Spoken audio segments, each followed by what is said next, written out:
La humanidad se enfrenta a muchas posibles amenazas. Es probable que alguna de ellas ocurra, pero solo nos reducirían en número. Otras, sin embargo, son menos probables, pero tendrían el potencial suficiente como para acabar por completo con la humanidad. En la lista de desastres que podrían acabar con nosotros en este siglo, ya hemos ordenado las amenazas de la naturaleza entre el 10º y el 6º puesto.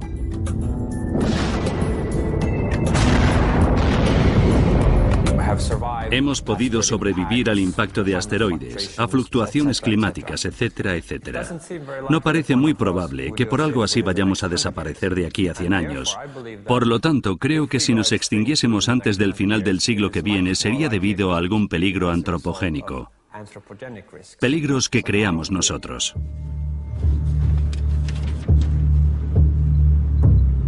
Desde lejos, la ciudad de Pripyat parece otra ciudad de cemento ucraniana construida en la década de los 70.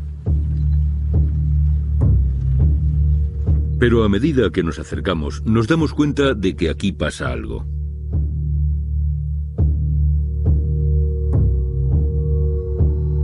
No hace mucho tiempo, aquí vivían decenas de miles de personas, pero una catástrofe provocada por el hombre la convirtió en una ciudad fantasma. Nos estamos acercando al reactor número 4. Ahora pararemos. Los técnicos de la central nuclear de Chernóbil no pretendieron provocar aquel desastre.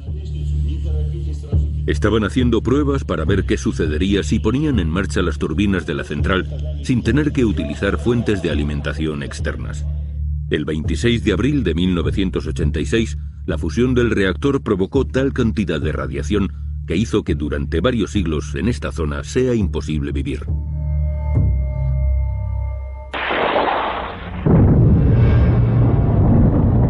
La pregunta es, ¿podríamos causar una devastación aún mayor? ¿Un desastre tan grave que acabara por completo con la humanidad?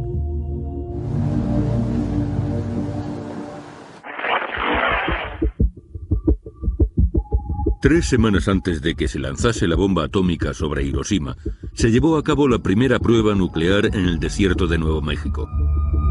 La llamada prueba Trinity, realizada el 16 de julio de 1945, levantó mucha polémica incluso antes de realizarse. Ya en 1942, el físico Edward Teller afirmó que una bomba atómica en teoría podría desencadenar una reacción que incendiaría toda la atmósfera. Esta pequeña reacción nuclear tiene lugar dentro de la bomba, pero los átomos de la atmósfera también podrían verse involucrados en esta cadena. Este asunto se tomó tan en serio que se pidieron informes más detallados y a algunos físicos se les encargó la tarea de averiguar si esto podría suceder. Ahora los científicos saben qué hace falta para que la afirmación de Teller se haga realidad. Pero en los tiempos de la prueba Trinity no se había estudiado en profundidad los efectos que podría tener, y a pesar de ello se llevó a cabo.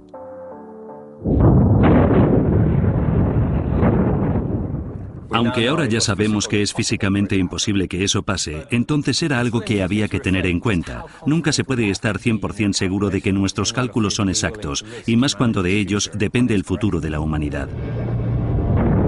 Número 5. Física experimental de partículas.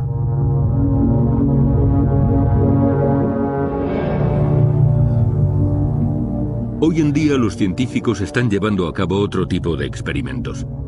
En el CERN, a las afueras de Ginebra, han construido un acelerador de partículas enorme para poder hacer experimentos con unos niveles de energía sin precedentes.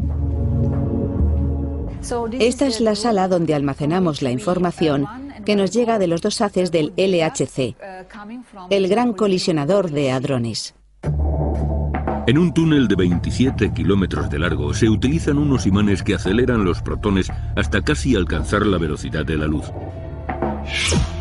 Cuando colisionan, se forman nuevas partículas, y los científicos creen que esto podría ayudarnos a entender cómo se creó el universo. Estas imágenes son del 30 de marzo de 2010. Están eufóricos ya que el acelerador de partículas ha conseguido unos resultados nunca vistos. Era la primera vez que los dos haces se aceleraban a 3,5 TeV cada uno, y enseguida pudimos ver que se habían formado muchísimas partículas como resultado de la colisión. Empezamos a tomar conciencia de que había comenzado una nueva era en el campo de la física de partículas y de que había nuevos territorios que explorar. Pero hay quien cree que los experimentos que se realizan en Ginebra van a acarrear el fin del mundo.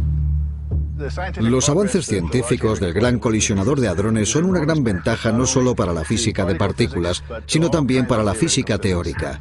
Pero queremos asegurarnos de que se hayan evaluado y dado a conocer los riesgos antes de seguir con todo esto. Si las consecuencias no fuesen las deseadas, el precio que habría que pagar sería muy alto, y en este caso sería la destrucción del planeta. Por tanto, mucha gente cree que habría que ponerle un alto a ciertas cosas hasta que se pudieran analizar más detenidamente. Y Wagner tiene el apoyo de este catedrático alemán. Los físicos se desviven por tratar de encontrar el punto débil de sus propias teorías. Pero yo creo que experimentar sin límites puede resultar muy peligroso. Otto Rosler cree que los científicos del CERN aquel día de marzo de 2010 se arriesgaron demasiado. Este año, la energía de esas colisiones se ha cuadruplicado, a pesar de mis advertencias. Y cuando esas cifras alcancen el resultado que buscan, calculo que puede haber un riesgo del 8% de que la Tierra pueda encoger 2 centímetros en muy pocos años. Se ha hablado mucho acerca de los experimentos de física de altas energías, como es el caso del Gran Colisionador de Hadrones, y de que quizás dichos experimentos podrían suponer un riesgo para la humanidad. Es la probabilidad de tener un agujero negro dentro de la Tierra. Otto Rosler es catedrático de matemáticas y según sus cálculos, las partículas que colisionan pueden causar la formación de pequeños agujeros negros. En todo lo relativo a los agujeros negros, aún quedan muchas cosas por descubrir. Y yo creo que mi equipo ha descubierto algo. Se podrían formar agujeros negros muy pequeños durante la colisión de altas energías. Hasta ahora, el acelerador solo se ha sometido a niveles de energía que Rosler considera adecuados, pero esto está a punto de cambiar. Estamos dando pasos importantes para hacer que la intensidad de los dos haces aumente, y ahora ya estamos llevando a cabo colisiones con una intensidad 2 o 3 veces superior. Esto es lo que me preocupa, porque mis cálculos me dicen que existen probabilidades de que haya una catástrofe. Los agujeros negros son regiones del espacio donde la gravedad es tan grande que ni siquiera la luz puede escapar de su interior. Se cree que existen enormes agujeros negros en el centro de las galaxias y que las estrellas que se quedan sin combustible acaban convirtiéndose en agujeros negros medianos. En teoría, un agujero negro puede ser infinitamente pequeño y en Ginebra podrían ser capaces de crear uno. Según Fabiola Gianotti, eso es lo que están tratando de hacer. La producción de microagujeros negros va a ser decisiva. Será un gran descubrimiento, así que estamos deseosos de poder hacerlo. Son partículas que se producen si existen dimensiones adicionales microscópicas. Así que la fabricación de mini agujeros negros podría ser posible. Además, estos agujeros desaparecen al instante, por lo que no habría ningún peligro. Pero Rosler advierte de que estos agujeros negros artificiales pueden tener propiedades que no tienen los agujeros negros que hay en el espacio. Mis cálculos muestran que estos pequeños agujeros negros no desaparecen y que además podrían quedarse alojados en el interior de la Tierra y succionarla desde el interior. La cuestión es cuánto tardaría en suceder. Según Rosler, los agujeros negros se saldrían del anillo de contención del acelerador de partículas. La gravedad los atraería hacia el centro de la Tierra y empezarían a crecer al absorber los átomos que los rodean. y este proceso se aceleraría cada vez más.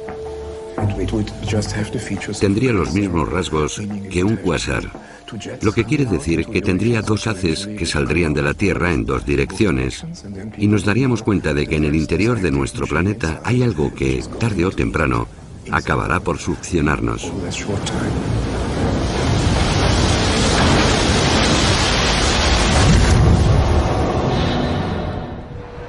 Los científicos del CERN reconocen que el comportamiento de este tipo de agujeros negros es difícil de predecir, pero no creen que corramos ningún peligro. No sabemos cuál va a ser el resultado, pero lo que estamos llevando a cabo nosotros en el LHC lleva haciéndolo la naturaleza más de 4.000 millones de años. Así que sea lo que produzcamos, no entraña ningún peligro.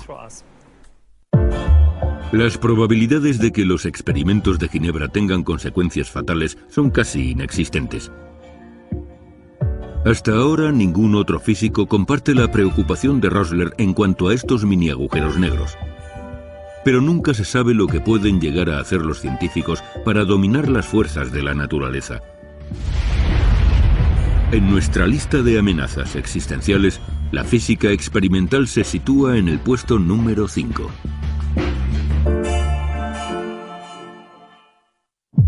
La física experimental puede que solo sea una amenaza teórica.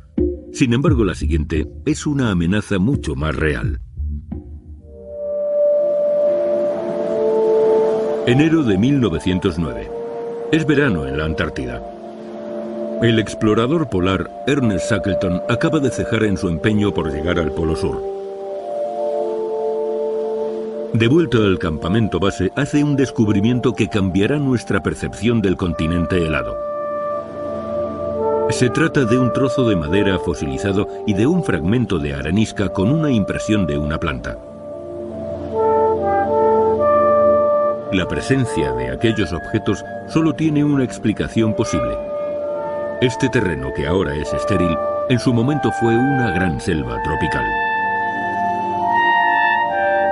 Número 4. Catástrofe climática. El clima terrestre varía con el tiempo. Se trata de algo que no se comprendía del todo en tiempos de Ernest Shackleton, pero que ahora ya es un hecho. En alguna ocasión, la superficie de la Tierra se ha helado por completo, pero también ha habido periodos de mucho calor, como el máximo térmico del Paleoceno-Eoceno. En aquella época de calor, la biodiversidad se concentró alrededor del Ecuador, y la vida empezó a abrirse paso hacia las regiones polares. No había nada de hielo, ni una sola capa. La Antártida y Groenlandia no estaban cubiertas de hielo. Y de hecho sabemos que en el Ártico y el Antártico había cocodrilos y palmeras. Ahora se acerca de nuevo un periodo cálido. Y esta vez somos nosotros los que lo estamos provocando. Lo que estamos haciendo es alterar el sistema de soporte de la vida del planeta. Y se trata de algo muy real que nos atañe a nosotros y a toda forma de vida que nos rodea. Lo que no sabemos es si quedan solo 10 años o 100 antes de que sea demasiado tarde. Los signos del calentamiento global son muy claros y prácticamente todos los científicos del clima aseguran que nos enfrentamos a grandes cambios climáticos. En mi opinión, el deshielo que se aprecia en Groenlandia puede ser ya un proceso irreversible, aunque puede que no nos demos cuenta hasta dentro de 25 o 50 años. Y una vez que esto empieza, no se puede detener. Es lo que llamamos punto de inflexión.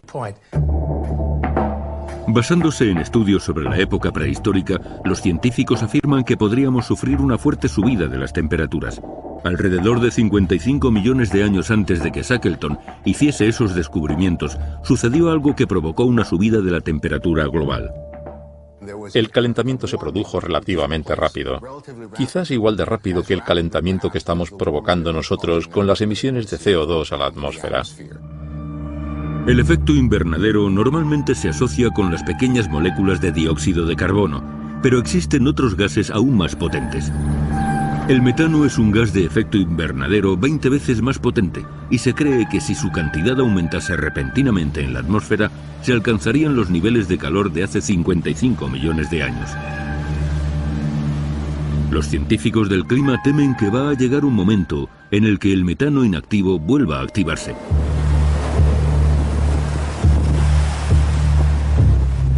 Los depósitos de metano más grandes del mundo se encuentran en la tundra siberiana y en el fondo del mar de Siberia Oriental. Y son los lugares en los que más se está aumentando la temperatura. No parece una buena combinación. Orion Gustafsson, de la Universidad de Estocolmo, formó parte de una expedición que viajó hace poco al mar de Siberia Oriental. Hasta ahora se creía que el permahielo hacía que el metano permaneciese en el fondo del mar. Pero Gustafsson ha descubierto que no es así. Hemos sacado muestras de muchas zonas diferentes y los resultados contradicen lo que siempre se ha pensado. El metano se ha liberado en más de la mitad de toda la zona. Cada año se liberan unas 8 millones de toneladas de metano a la atmósfera. No se sabe cuándo llegaremos al punto de inflexión en el que se libere una cantidad devastadora de metano. Dependerá de si somos capaces de reducir nuestras emisiones de gases de efecto invernadero. Antes de la industrialización, hace 150 años, el nivel de dióxido de carbono de la atmósfera era de 270 partes por millón. Hoy llegamos a 390. Eso supone un incremento de casi el 50%. Las emisiones de CO2 no han dejado de crecer. Si seguimos a este ritmo, a finales de siglo podríamos alcanzar un nivel de entre 800 y 1000 partes por millón, lo que yo no dudaría en calificar de catástrofe. Stephen Snyder es uno de los principales autores del Panel del Cambio Climático de Naciones Unidas. Ha estado investigando qué le sucedería al planeta si hubiese una catástrofe. Con un nivel de 1000 partes por millón, la temperatura aumentaría 4 grados Celsius, o puede que 6 u 8. Habría una deglaciación masiva en Groenlandia. El nivel del mar subiría entre 5 y 10 metros. Habría huracanes, incendios y al menos el 40% de las especies conocidas se extinguirían. Habría enormes inundaciones en Europa. Adiós a Venecia. Y todo el mundo pensaría, ¿pero qué hemos hecho? Pero ¿podría el cambio climático hacer que el planeta se volviese inhabitable y que desapareciese por completo la humanidad? Yo no soy tan pesimista, pero tengo compañeros que creen que esto podría hacer que se extinguiese la humanidad. Se liberaría todo el metano que hay en la tundra y dentro del mar, y ya no sería un calentamiento equivalente a 1000 partes por millón, sino el doble. En un futuro, quizá tengamos que enfrentarnos a esto y deberemos tomar medidas drásticas. Es la idea de manipular el clima. Por ejemplo, mediante la inyección de hollín en la atmósfera o mediante la construcción de espejos en el espacio que bloqueen parte de la luz solar. La geoingeniería trata de emplear soluciones técnicas para detener el calentamiento global. Sería un plan B en caso de que no pudiésemos reducir nuestras emisiones de CO2. Pero muchos creen que la geoingeniería podría incluso empeorar las cosas. Los proyectos de geoingeniería también tienen sus riesgos. Sabemos que cuando el ser humano se pone a manipular sistemas complejos que no comprende del todo, a veces los resultados pueden tener efectos secundarios. ¿Qué se puede hacer cuando no se puede demostrar en qué medida hemos contribuido a crear esos efectos secundarios? Te arriesgas a que la cura sea peor que la enfermedad. Se trata de experimentos muy peligrosos. Aunque lo intentásemos, no parece probable que los humanos pudiéramos provocar una catástrofe climática que arrasase el mundo. Pero quizás sí que nos veríamos obligados a emigrar a una Antártida libre de hielo, igual que hicieron los animales y las plantas hace 55 millones de años.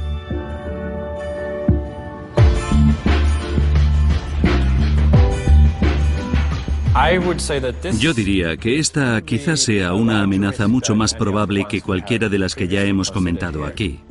Los impactos, los supervolcanes o incluso la física experimental.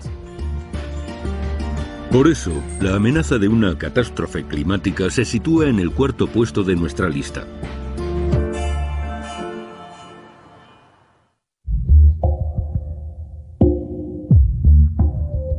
Recientemente no ha habido una amenaza más real que la que veremos a continuación.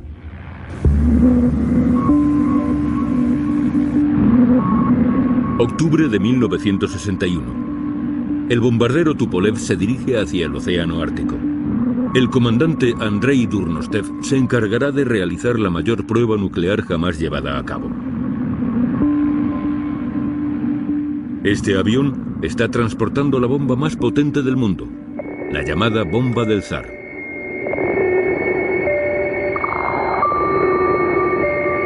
Tiene una potencia de 50 megatones. Esto equivale a 3000 veces la potencia de la bomba de Hiroshima.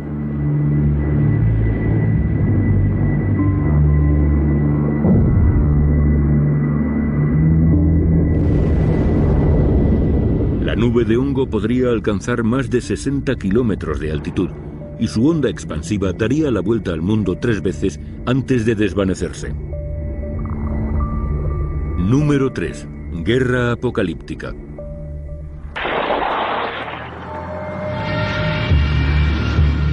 La bomba del zar se lanzó en plena Guerra Fría, 6 meses después de la invasión de Bahía de Cochinos y un año antes de la crisis de los misiles en Cuba.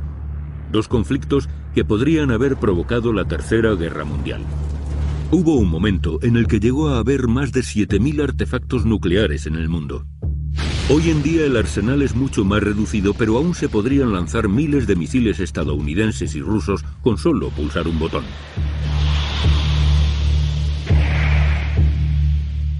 Este punto representa el poder explosivo de todas las bombas utilizadas en la Segunda Guerra Mundial. Un poder de entre 2 y 3 megatones por el que murieron 15 millones de personas. Y esto otro es el poder explosivo del arsenal nuclear actual. Podríamos pensar que las explosiones y los altos niveles de radiación serían las mayores amenazas de un ataque nuclear. Pero las peores consecuencias para la humanidad vendrían provocadas por otras causas. Una bomba nuclear tiene el mismo efecto que si pusiéramos un fragmento del Sol en la Tierra durante una fracción de segundo.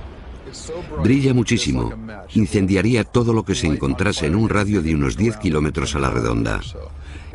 El humo quedaría suspendido en la atmósfera durante muchos años, absorbiendo la luz solar y haciendo que la superficie terrestre fuese cada vez más oscura y más fría. El ruido de la explosión empieza a desaparecer, y a medida que la nube de humo asciende, llega el silencio. La investigación de Alan Robock muestra que el arsenal actual no bastaría para provocar un invierno nuclear. Esto muestra cómo se distribuiría el humo. El viento lo iría moviendo de un sitio a otro y en cuestión de 2 semanas ya habría cubierto el mundo entero. Así que daría igual donde se iniciase la nube, porque el viento se encargaría de ir repartiéndola hasta que cubriese la mayor parte del planeta en apenas 2 semanas. Según esta simulación, las temperaturas serían gélidas incluso durante el verano. Este sería el primer verano después de la nube de humo. Este sería el segundo verano y este el tercero, todos con temperaturas bajo cero. Así que en realidad sí que habría un invierno nuclear. La agricultura se paralizaría, haría mucho frío, estaría oscuro y habría humedad, por lo que buena parte de la población moriría de hambre. La Guerra Fría acabó a principios de los 90 y el panorama político dejó de ser tan tenso. Pero no hay que descartar que pueda haber más conflictos en el futuro. No debemos engañarnos pensando que, como en la Guerra Fría no hubo ningún incidente nuclear, ahora ya estamos a salvo de los peligros de una guerra nuclear. Hay algo que tenemos claro. Los avances tecnológicos permitirán crear armas más modernas y más potentes.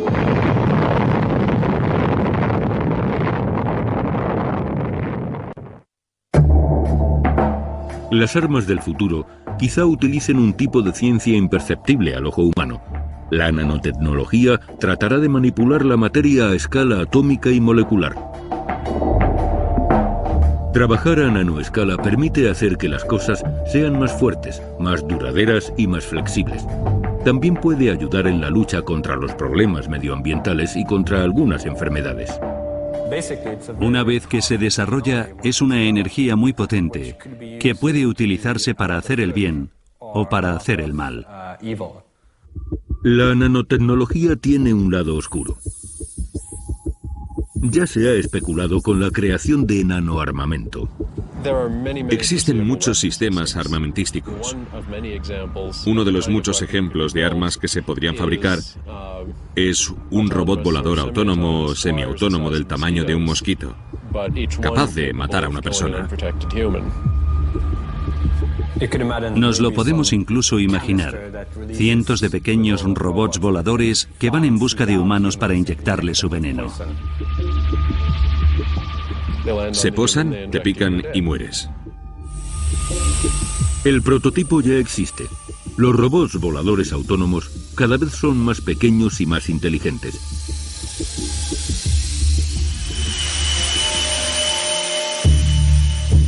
Y es posible imaginarse algo mucho peor. Podemos imaginar que habrá microscópicos robots nanotecnológicos del tamaño de una bacteria que pueden explotar los recursos medioambientales y que proliferen de forma incontrolable. Un ejército de robots microscópicos podría devastar los territorios enemigos arrasando todo lo que se pusiese en su camino. Esto aún está fuera del alcance de la ciencia actual, pero no podemos descartarlo del todo. Creo que esta es una de las peores amenazas. Ahora mismo el peligro es nulo porque aún no existe ningún tipo de arma nanotecnológica que pueda suponer una amenaza para la humanidad. Pero se trata de un riesgo futuro. Que si vamos a fabricar un sistema armamentístico capaz de destruir el mundo, igual que lo haría un arma nuclear, la respuesta es, quizás. Todavía estamos estudiándolo. Pero creo que falta mucho para que algún loco o algún terrorista sea capaz de construir un arma de este tipo a partir de componentes moleculares. La Primera Guerra Mundial fue la primera guerra química. En los campos de batalla europeos se utilizó gas lacrimógeno, gas mostaza y gas de cloro. Con la Segunda Guerra Mundial llegó la bomba atómica. ¿Con qué armas se luchará en la Tercera Guerra Mundial? No se sabe. Einstein dijo una vez: no sé con qué armas se librará la Tercera Guerra Mundial, pero en la cuarta se usarán palos y piedras. Estaríamos a merced de diferentes peligros específicos: las armas nucleares, las armas nanotecnológicas y las armas que no se han inventado aún. Así que las probabilidades de que haya una catástrofe mundial como resultado de una guerra parecen bastante altas. La amenaza de una guerra apocalíptica se sitúa en el tercer puesto de la lista.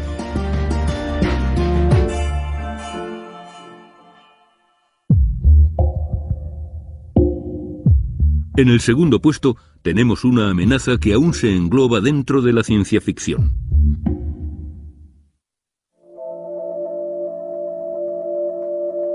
Se creía que era imposible hasta que en 1997 sucedió. Un ordenador ganó al campeón del mundo de ajedrez.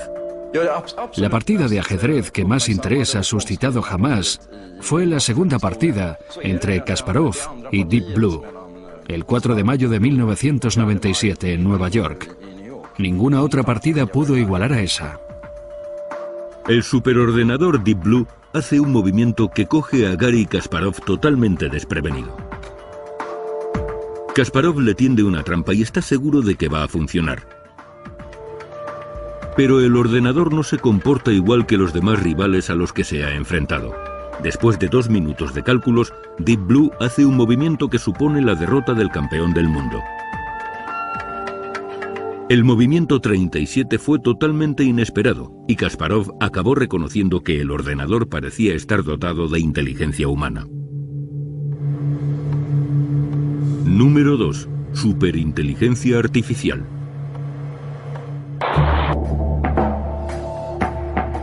No parece exagerado decir que hemos entrado en la era de las máquinas.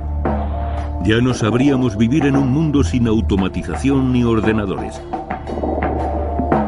Las máquinas son imprescindibles para controlar el tráfico aéreo, encargarse de las centrales nucleares, mantener la red de comunicaciones y controlar la economía mundial.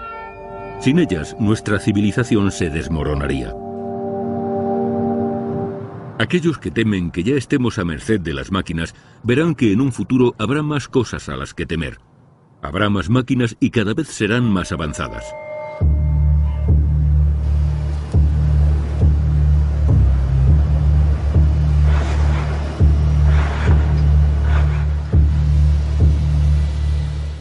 El robot PR2 puede abrir una puerta, enchufarse él solo, coger algo de la nevera y puede también doblar toallas. Puede hacer muchas cosas.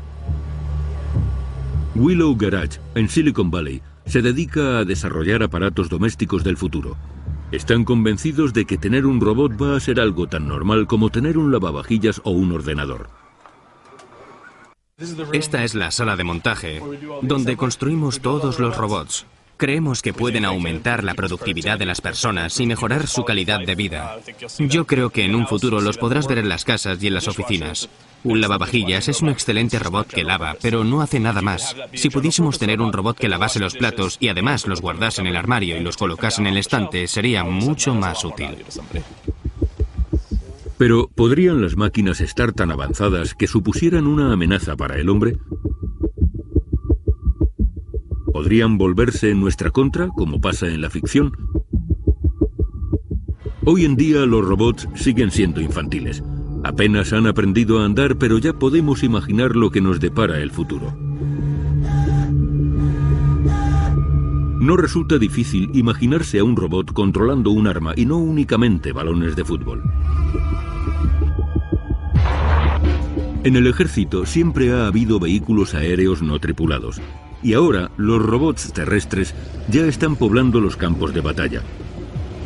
Los robots militares se han convertido en algo tan común que ha llegado a haber debates para discutir acerca de los problemas éticos que supone usar robots en tiempos de guerra.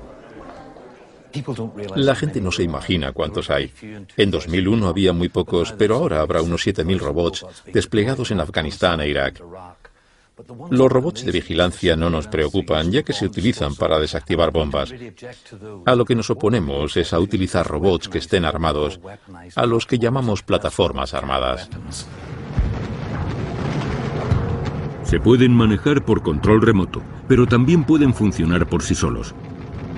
Cuando el robot localiza un objetivo, prepara el disparo en menos de una fracción de segundo y espera a recibir la orden para disparar.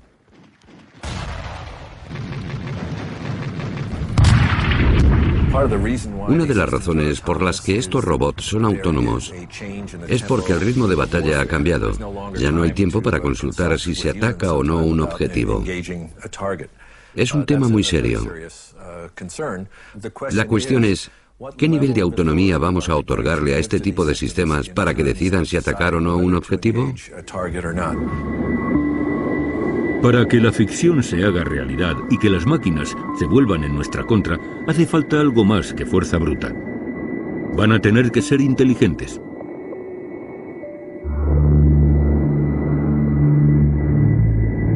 En la comunidad científica hay división de opiniones en cuanto a la posibilidad de crear inteligencia artificial.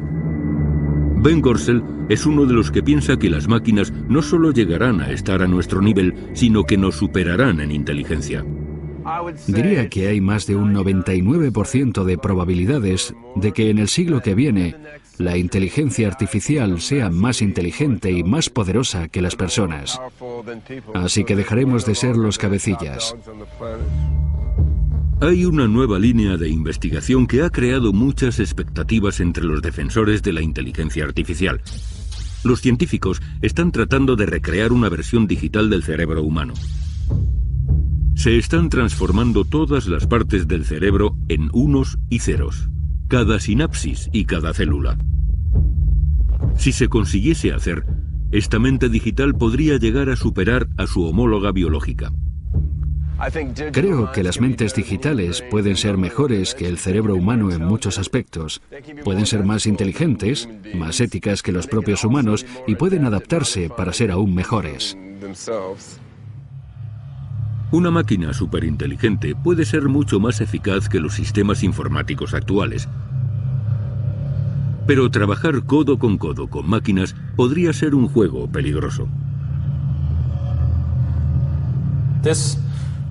Esta amenaza la pondría en los primeros puestos de la lista, si no en el primero. No se puede descartar la posibilidad de crear inteligencia artificial con un buen fin y que luego resulte que no era tan bueno como parecía. Puede parecer raro o casi ciencia ficción, pero una máquina superinteligente puede desarrollar muy rápidamente todo tipo de tecnología muy potente que podría utilizar a su antojo para lo que quisiera. Hay probabilidades de que una mente digital se volviese en nuestra contra y no sabemos a ciencia cierta si podríamos detenerla a tiempo. Piensas, bueno, si hace algo que nos pueda perjudicar, la desconectamos y ya está. Pero la máquina superinteligente puede anticiparse a nosotros. Se daría cuenta de que si la desconectamos, no podría alcanzar su objetivo. Así que hará todo lo posible para evitar que esto ocurra. Y quizás lo haga utilizando Internet para poder hacer copias de seguridad de sí misma. O quizás tome el control de algún manipulador robótico, para así ser más poderosa. Si nos ponemos en su contra, la inteligencia artificial podría hacer uso de otros robots para impedir que la desconectemos. Y si nos enfrentamos a ella, puede que se le ocurra que lo mejor sería deshacerse de nosotros.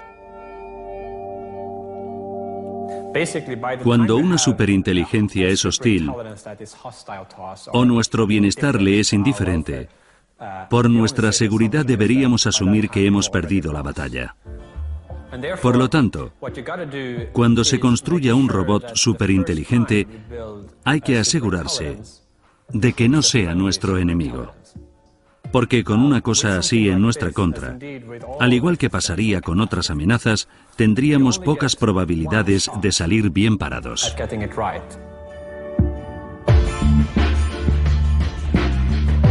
Las máquinas superinteligentes se sitúan en el segundo puesto de nuestra lista de amenazas.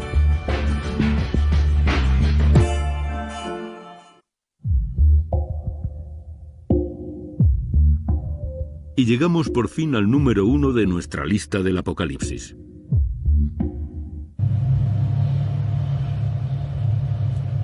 Marzo de 1979. Era un viernes como otro cualquiera.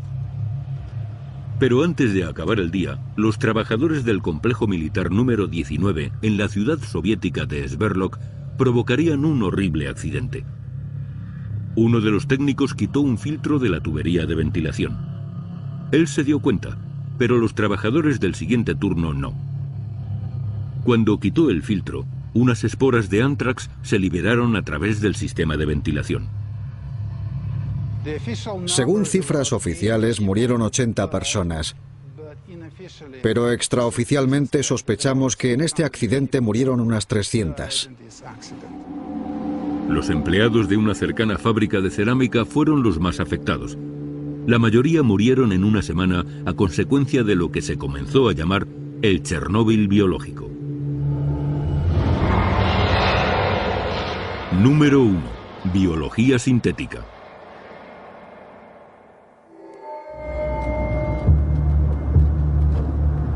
Las superpotencias de la Guerra Fría habían desmantelado oficialmente sus programas de armas biológicas, pero aún podían fabricar microorganismos letales.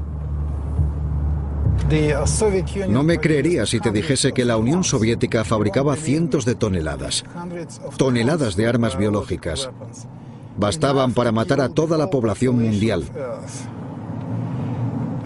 Basándonos en este ejemplo histórico, sabemos que un país con escasos recursos es capaz de fabricar una cantidad enorme de armas biológicas.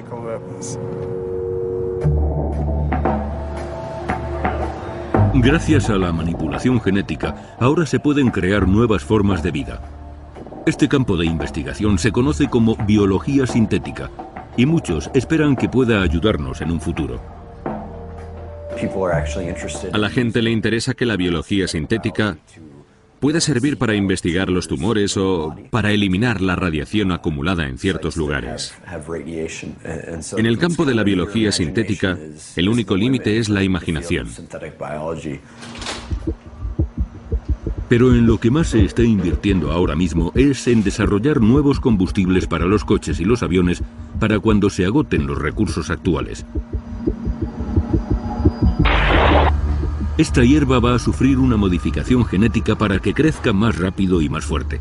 Y después crearán una superbacteria que pueda transformarla en biocarburante. El objetivo es ser capaces de cortar y pegar genes de cualquier organismo para fabricar combustibles renovables. El increíble potencial de esta tecnología está empezando a generar preocupación. Existen muchos riesgos. No podemos estar seguros 100% de que no se vaya a liberar accidentalmente un microbio que ha sido modificado genéticamente. Pero también se está tratando de fabricar un sistema de eliminación automática para que los microbios que se hayan liberado por accidente mueran antes de que puedan suponer un problema. Pero lo que la mayoría teme no es que ocurra un desastre accidentalmente, sino que se provoque de forma deliberada. Cuando estos dos hombres fabricaron un peligroso virus utilizando la biología sintética, se levantó una fuerte polémica en torno a las cuestiones éticas de este tipo de investigaciones.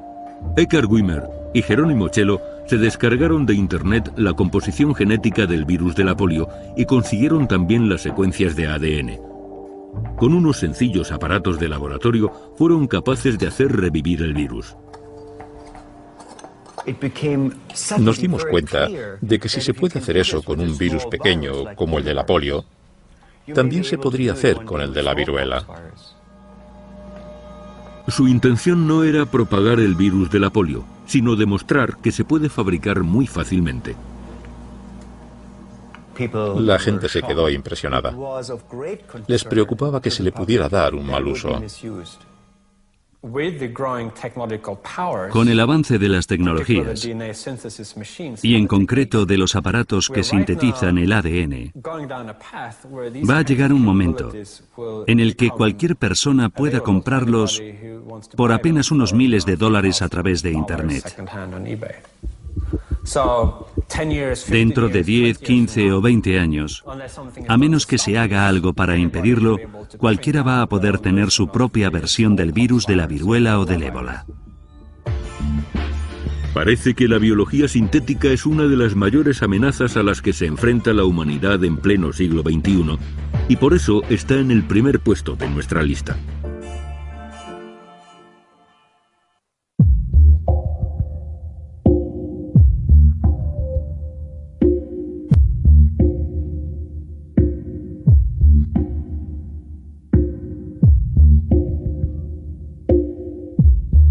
Ya hemos completado nuestra lista de las 10 posibles amenazas. Pero todavía queda una que podría ser aún peor que la combinación de todas las anteriores juntas. Falta la 11ª carta de la baraja.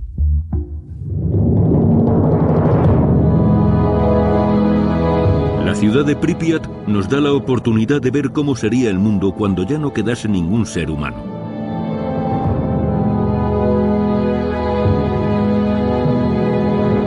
Nuestra existencia durará más o menos tiempo, dependiendo de la capacidad que tengamos para sobrevivir durante este siglo.